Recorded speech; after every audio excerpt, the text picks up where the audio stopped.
हा प्रश्न आहे तुम्हाला, आम्हाला नाहीये, आमचाच असेल।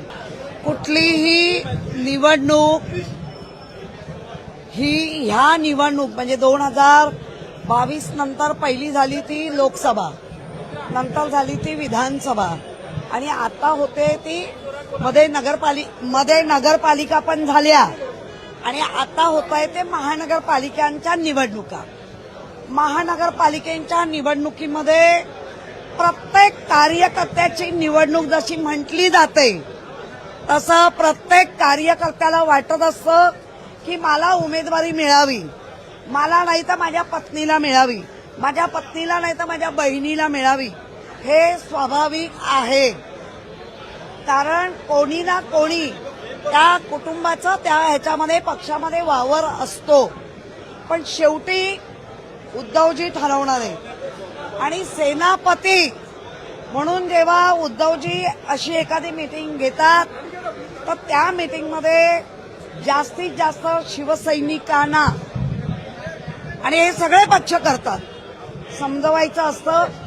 काही ठिकाणी व्यवस्थित नेटकं वाटप होतं, काही ठिकाणी राग रुसवे असूनही पुन्हा दिलजमाई होते आणि ती सीट निवडून येते।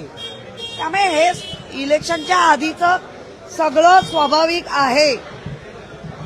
आमचे शिवसैनिक हे खरे निष्ठावंत आहेत, त्यांना इतकी आमिष आहेत, सगळं असूनही जे हलत नाहीत ते निष्ठावंत अशी व्याख्या आहे।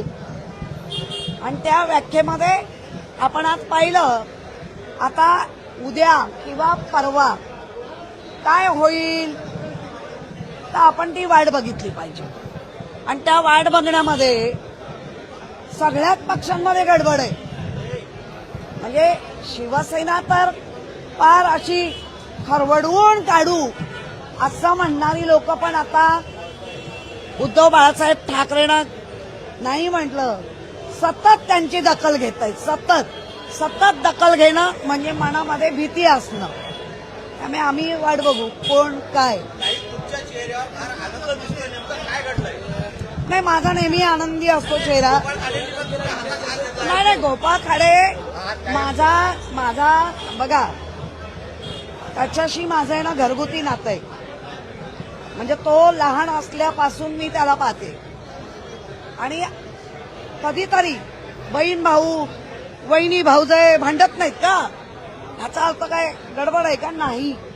आणि मला आनंद आहे की खरवडून काढू पक्ष प्रयत्न केला, त्यांना सकाळी उठल्याबरोबर मी जे म्हणते ना हात बघून जो मंत्र म्हणावा लागतो त्या मंत्राऐवजी उद्धवजी आणि आता उद्धवराज या मुंबईवर उद्धव राज्यच येणार आहे। 16 तारखेला जल्लोष होईल काय? 16 तारखेला येत्या 16 तारखेला मतमोजणी आहे, तुमचा जल्लोष असेल?